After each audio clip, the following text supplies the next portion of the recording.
Hi again, Mark here from TalkingBass.net. This is the fourth lesson in the series on getting started with improvisation. So far we've had a look at some of the basic framework notes that we can use in improvising over a particular chord. So now let's have a brief look at how we can actually make the most of those notes by using various forms of styling. Now by styling I mean how we actually play the notes. So we'll be looking at vibrato, dynamics, accents, tone, slides and ghost notes. First of all, let's have a look at vibrato. Now this can make a massive difference to the sound of your solos and give you a much more personal and emotive touch to the notes that you play. So if we take a regular C, just up here, 17th fret of the G string, if we add vibrato to that sounds fine there, but if we just hold it, you know, with no vibrato, it's a little bit more cold in that melodic setting. So with vibrato and without. So to add vibrato, all we have to do is bend the note slightly, you know, to give it a variation in that pitch. So if we take that C again, if I was to use that finger, just that first finger there, and then just bend up slightly, so push on the note, keep holding it down quite tight. So that's, we're bending it there. So we want to bend it up and bend it back. Here how we get that oscillation there in the pitch. And we can bend it fast or slow. So here's, if I was to bend it slowly. Okay, and faster. You know, you can really shake it there. You know, or you can bend it a lot or just a little, so we can have quite a wide vibrato or just a small amount. Okay, or all depending on what kind of feel you want to go for there, and it's very much a personal preference. When you first try applying vibrato in this way, you're going to find it quite difficult to apply it with every finger. You know, there'll probably be one that you feel a little bit more confident with, probably a stronger finger, but it's worth being able to apply it with any finger. So there, that first finger, second finger, third finger. Now it gets much more difficult with the third finger, and it's often useful to put all the fingers down there. Or just even, you know, the second one and the third, something to bolster that that note. Same with the fourth finger there, on its own, quite tricky. You know, you've got to really push down. So, you know, just put the other fingers down there behind it to give it a little bit more strength. You can also get vibrato by moving the finger from side to side rather than, you know, across the neck. And when you do this, you get a little bit of a different sound. It's more of a tremolo effect, and you can vary the speed again. So if I was to play it from side to side, you know, you can, which is very much a blues technique there. You know, you get that B.B. King kind of thing. You know, as opposed to, it's quite difficult to get that speed there, you know, bending across the neck, but side to side, it's quite easy. But it's a lot more hard to control that at a slow speed. If you want to go for a slower vibrato, it's easier to come up and down across the neck. Listening to singers is a great way to learn about vibrato. You'll notice that some singers have very wide vibratos that you can park a bike in, and you know, others are a lot more subtle. You can also have those very fast Larry the Lamb vibratos that kind of sound like sped up vocals, and often singers overdo vibrato or use it to compensate for bad technique, you know, when they can't hold a note. So for a more subtle effect, it's worth holding the note still and then bringing the vibrato in later. So that would sound like this. Let's say we take that C again. If we're going to hold the note for quite a while, hold it and then bring it in. It's a much more controlled way of doing it. So again, hold the note still and then, you know, just bring it in later on. Okay, so a much more subtle use of it. Another form of styling can come from sliding into notes. Okay, so that could sound like this. So let's take that C again, up there, 17th fret of the G string. I could slide into it from below, or slide into it from above. Okay, and you can slide in from a very short distance or very long. Okay, so I'm playing the first note obviously, and then just sliding the finger along the string and to the target note, or from up. Okay, so that's an obvious exaggeration, but you know, I'm just sliding in from a tone there, or a whole step.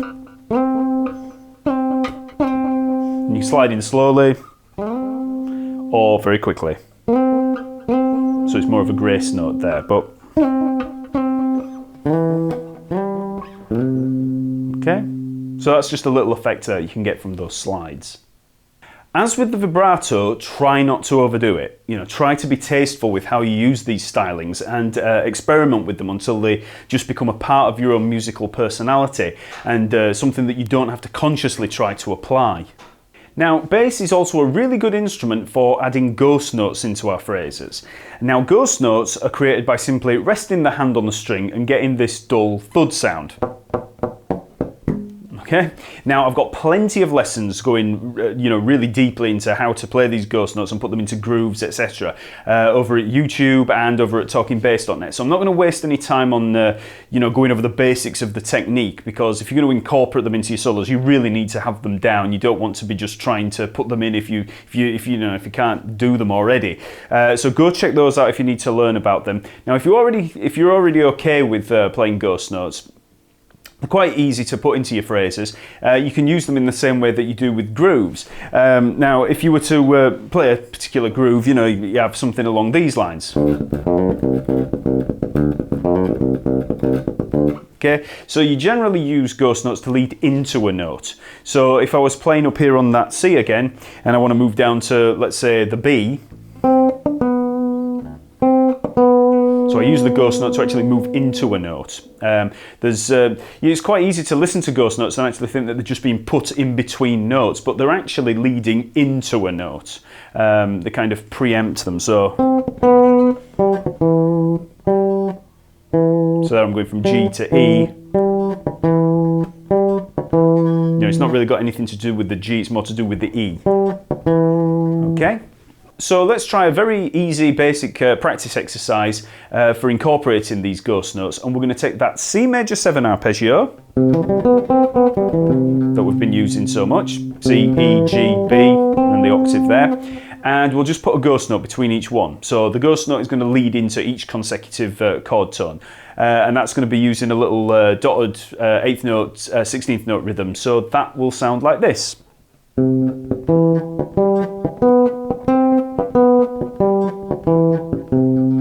Okay, so up and down the arpeggio, a little quicker.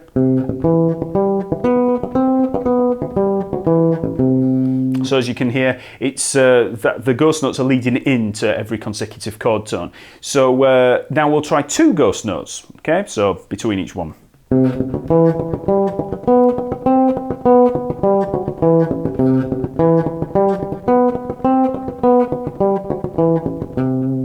Okay, so we can just use these whenever we want to get a little bit more of a funky sound, okay? You can put 3 of them in there as well. I often use this using 3-finger picking there to get this kind of effect, like a flamming effect.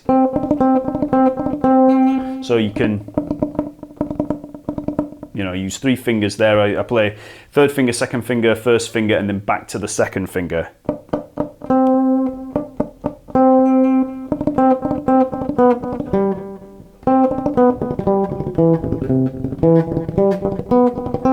Okay, like I say, it gives you a bit of a flamming effect. So now I'll give a very quick demonstration of some of those techniques over the backing track, C major 7. I'll stick to the chord tones and just bring them in slowly one at a time. So we're going to use vibrato, slides, and the ghost notes, okay? So here we are, C major 7. First I'll just demonstrate a bit of vibrato.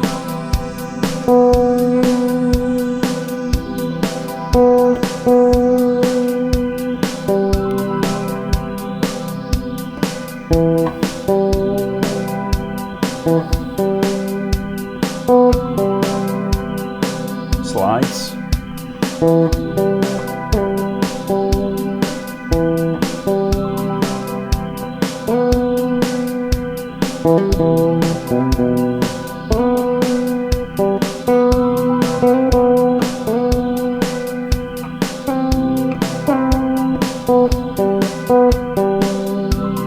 ghost notes.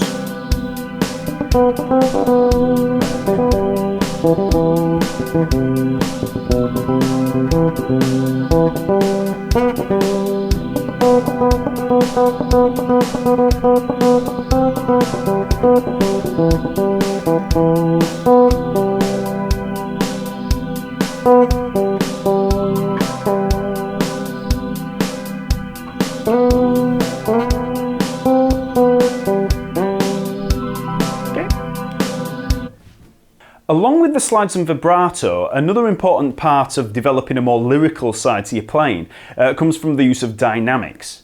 Now, when we talk about dynamics, we're pretty much talking about how loud or quiet that we're playing.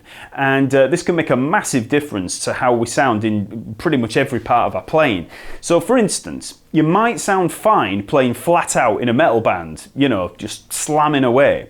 But if you're playing a quiet ballad, you're going to sound a bit of an idiot, you know, if you're just slamming away. So there's room for light and shade in everything that we play. So try not to be too monodynamic and just see the instrument as something that you whack and sound comes out, you know.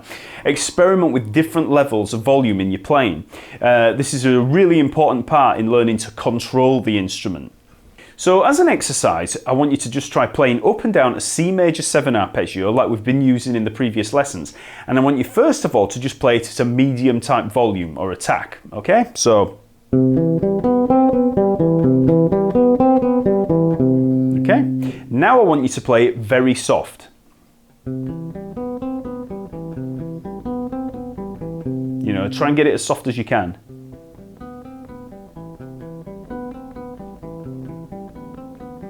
But you want to keep the same timing. You don't want your timing to stray just because of the you know, the amount of dynamics that you're using, which can happen actually.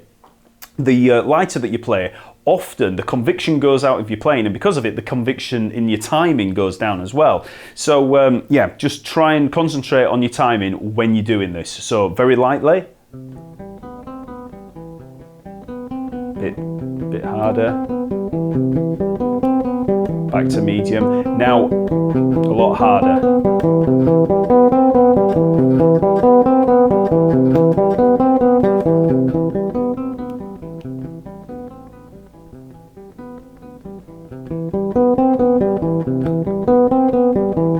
Okay. Now we'll try something different. Try playing lightly at the bottom of the arpeggio and work up to a much stronger attack at the top. So, like this.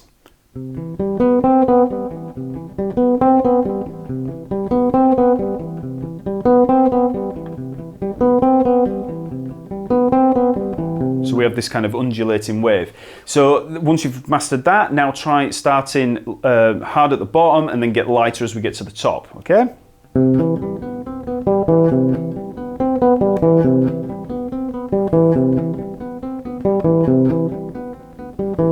Okay, so they have very different sounds, those two. You know, the point of accent changes and it gives a different dynamic to the actual phrase. So by using dynamics in this way, we can emphasize the feel that we're trying to create with the line. So if we're running up a line, let's say that we're running up that C major 7, I'll start down here at the E, so we've got a fairly long line up to the B there at the top. We could start, well, use dynamics to start light and then build up so we get more of a climax at the top of the line, okay?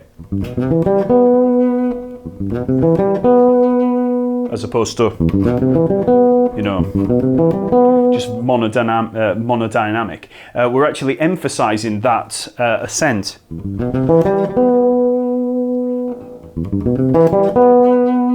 Okay? If I really want to emphasize that ascending line, I can also play with the rhythm as I get to the top. So I can work up dynamically and then kind of pull back on the rhythm like this. And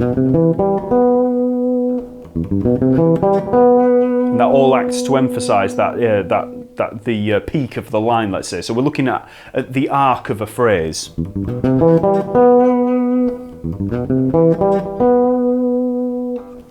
Now, obviously, this isn't something that you have to do all the time. It's just a suggestion, and it can just help with, you know, a certain side of your improvisation. And as I've said in all of these lessons, these aren't, you know, rules in any way. These are just some tips, you know, for things that you can play around with and practice yourself. You know, so there is a certain amount of guidelines here with, you know, in a certain method, you know, as we're working through a kind of progressive method. But as I say, all of it is just stuff for you to play with. Just kind of assimilate it into your own playing. Some of this stuff you might not like. You know, you might like not playing dynamically, you know, and you might, you know, prefer certain ways of playing. But, you know, I'm just trying to give you a few of the tools that you can actually use. Now, accents are an obvious relation to the dynamics in that they're dynamic in nature, but they're very specific forms of dynamic control in that they only apply to individual notes. So to accent a note, all we need to do is play it harder than the other notes around it, like this.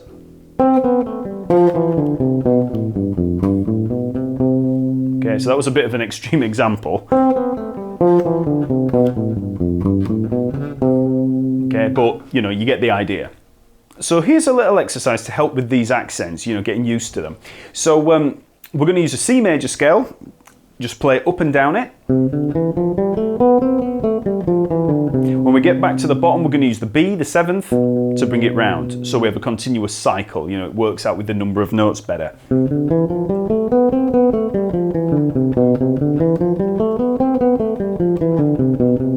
So you just want to play that round and round. Okay, so the next step is to add accents in there. So what we're going to do is accent the first note, that's C, and then we're going to accent after 8 notes. Now, don't worry about counting them, just think of getting up to the top, and then when we come back down and hit the B, we accent that B. Okay, so it'll sound like this.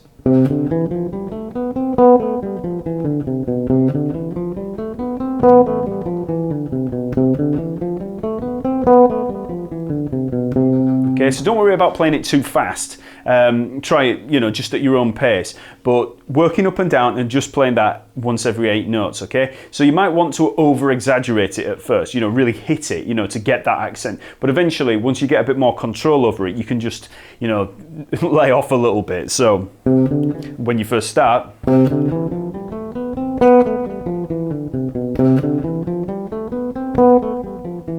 okay, so I was playing the most of the notes quite quiet there, and then just really hitting for the accents. So so that's the first part. Now the next one is to play every 4 notes. So when we do that, we get this.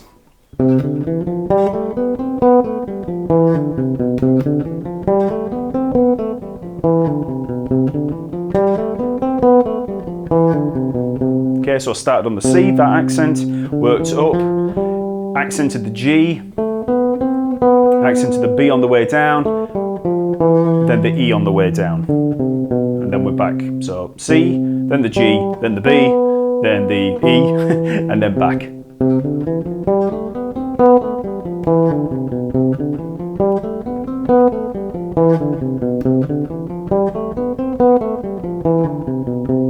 Okay. So now let's try something a little trickier.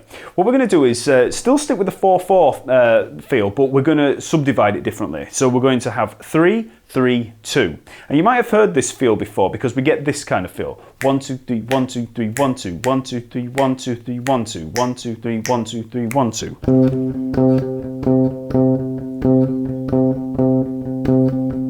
It's a very popular feel, but it's not the standard 4/4/4/4/4/4 grouping that we generally get, or 8/8/8, or, you know, whatever. So it's a little bit more syncopated. So what we're going to do is work up and down the scale in exactly the same way, but just change where those accents are.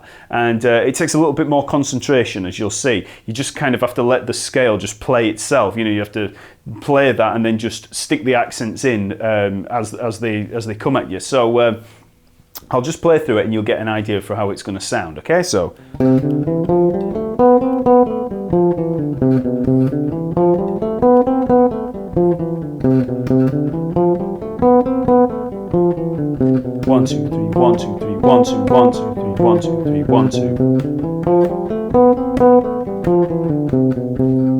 And you can hear how that gives you a completely different feel because we're not having that 4-4-4-4 kind of thing. So with the 4s, now 3-3-2. Exactly the same notes, exactly the same time signature and everything, but just where the accents, placing the accents in a different place, gives the line a completely different feel. So now I'm just going to play a consistent stream of notes over that C major 7 backing track, just to let you hear how these accents can change the feel as I'm moving through. So it's all going to be over a C major 7 chord, using the C major 7 arpeggio, just with various accents, okay? And I'll use little groupings. I might use groups of 5, 7, 3s and 2s, you know, just to highlight certain areas and just emphasize certain parts of the line, okay? Gives it a much more syncopated feel. So here we are, C major 7.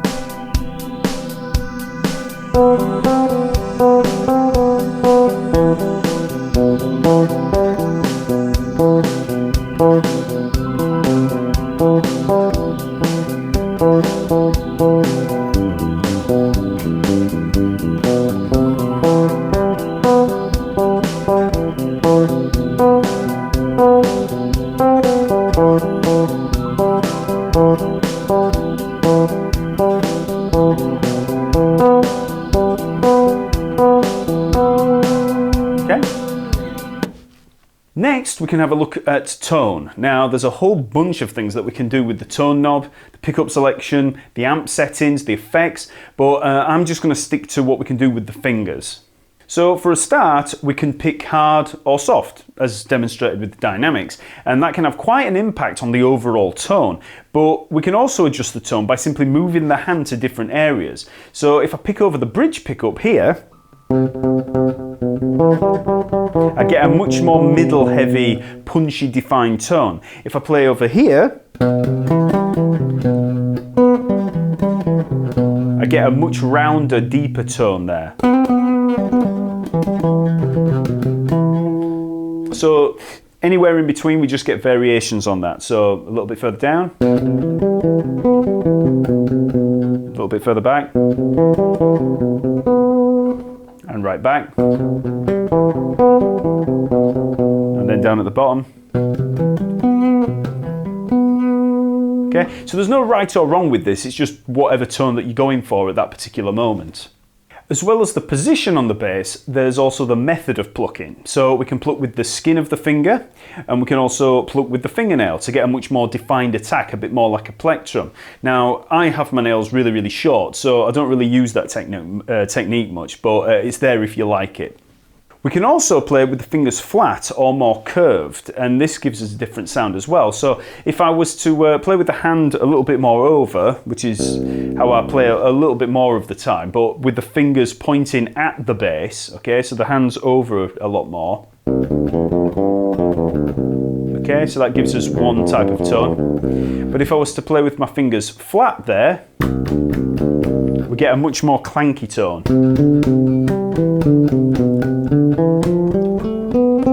Back to pointing at it, it's a lot cleaner. So the flatter you have the fingers, especially if you play a lot further down towards the neck, you get that much more clanky tone, which is a lot more rock and metal based. If I was to play pointing at the bass further back, a lot cleaner, a lot more punchy. And as I've said, neither's better, it's just, you know, depends on what you're going for. We can also play with the thumb for another tone again, because we generally don't have as much callus on the thumb, especially if we use fingerstyle most of the time. So that gives us a different tone again. And if we were to use the heel of the hand there for some palm muting, okay, you get that much more, well, a muted tone, which, you know, in bass lines, a lot of people go use for that reggae feel. But you can also use it in solos for a lot more staccato attack. And depending on how hard you have the heel down, you can vary that amount of muting. Of course, there's all the other much more dedicated techniques like slapping, tapping, harmonics. you know, loads of different ways of making these notes, and if you experiment with all the different ways of creating them, you can find your own voice. So don't let the techniques govern or limit the notes that you're going to want to play. All of the little tips that I've mentioned here are just, you know, they should just become a part of your musical personality and just be applied in expressing whatever it is that you want to say. So as always, check out TalkingBass.net for more bass lessons and articles, and like this video if you're watching it on YouTube. Also leave a message and subscribe to this channel to get updates when I release a new lesson. I try to release one every Friday, so just keep an eye out for that. And remember that I also give Skype lessons, so get in touch if you want a little more direct help with developing your bass playing. Okay? See you later!